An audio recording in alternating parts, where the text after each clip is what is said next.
السلام عليكم ورحمة الله وبركاته. كم جرتن كبجمتوتا في جالسمتون هردفتون برسيسا ورما الحمد لله نغاكوت نغاني كي خنجر الله خن كبجادا باك جرتن مرس نغاو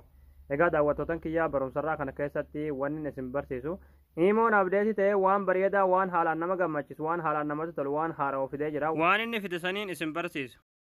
ايمو وانتي هارون في د وانتي بريدا ما ليو جتني نغافتني چودا ايمون وان حالا نما گمچس في د يرو مسيجي ايمو دا ولي ارگتني چودا سوراته فيديو ته barreeffama ta'ee jechuudha wanta nama waliin haasote jechuudha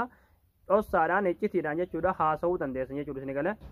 torbee tokkoon dura waatsaappii waan kana fidee waan kana sin barseen ture jechuudha garuu inni immoo fide kun jechuudha kan isa waatsaappii san caalaa namatti tole jechuudha isin gale egaa daawwattootan kiyyaa gama barumsaatiin darbuun duratti warroonni yuutuub chaanaala kiyyaa faarootaatan baga nagaa dhuftan jecha yuutuub chaanaala keenya sabskiraayib godhachuun dagatinaadha yeroo sabskiraayibii gootan barumsi asirratti dabarsina guyyaan nama dura akka sin bira ga'uuf mallattoo notifikashinii san kilee kitti godhaadha achi booda ol kajetu irratti gochuun dagatinaadha akkasuma barumsan garraadhaa sin darbe yuutuub chaanaala keenya jala seenuudhaan viidiyoo baay'eetu jira jechuudha waan isin dhee barachuu dandeessanii barumsi keenya yoo isinitti tole viidiyoo keenya laayik gootanii nu jajjabeessuun dagatinaadha egaa gamanumaanan gama barumsaan dabarsa hanga xumura viidiyoo keessatti nafaana turaan hordofaa isiniin jedha.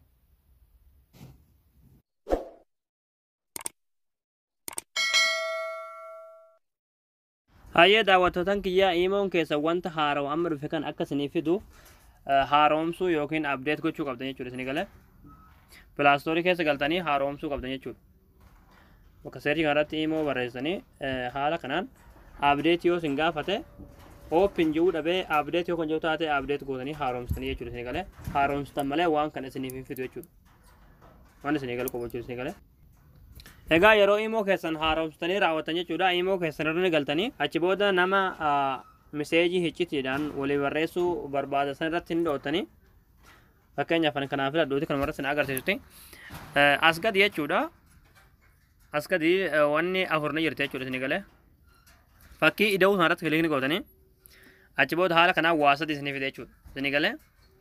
amma duraan faayil kan jedhuu fi koontaakti kan jedhu qofa jira jechuudha isin galee ishittiin amma qulfiin irra jirtuun jechuudha waan reefu dhufte jechuudha ishin amma iskaart chaat kan jettuun jechuudha isin galee amma jechuudha ishiidha jechuudha wanti haaromni amma iimoon fide amma namaan miseejii barreessuudhaaf irratti dha'ee kana jechuudha karaa lamaaniin barreessuu fi danda'a jechuudha isin gale amma yoo iccitiidhaan barreessuu fi barbaade bakka amma iskaart chaat jettu kanaan kiliikitti godhe jechuudha isin gale bakka qulfii kana jechuudha yoon ammoo miseejii aadii gartee isa birattis akka hafu wana birattis akka hafu ani akkuma barame san erguu fi barbaade jechuudha bakka yuur miseejii kana dha'eetiin inni barreessee fi suuraa ergee fi walitti dubbachuu dandeenya jechuudha isin gale garuu iccitiidhaan yoo barreessuu fi barbaadan jechuudha bakka qulfiidhaa sanarratti dhoottan jechuudha isin galee iskaart chaat ka jettu dhootaniiti egaa daawwattootan kiyyaa jawwaala biraatiin sawwaree isin agarsiisa jechuudha amma nama iccitiidhaan walii barreessuu barbaadan sanarratti jechuudha iskaart chaat ka jettu irratti kilikni gootanii yeroo kilik irratti gootanii jechuudha haala kanaan isin fide jechuudha isin galee amma asirratti jechuudha suuraas yoo walii ergitan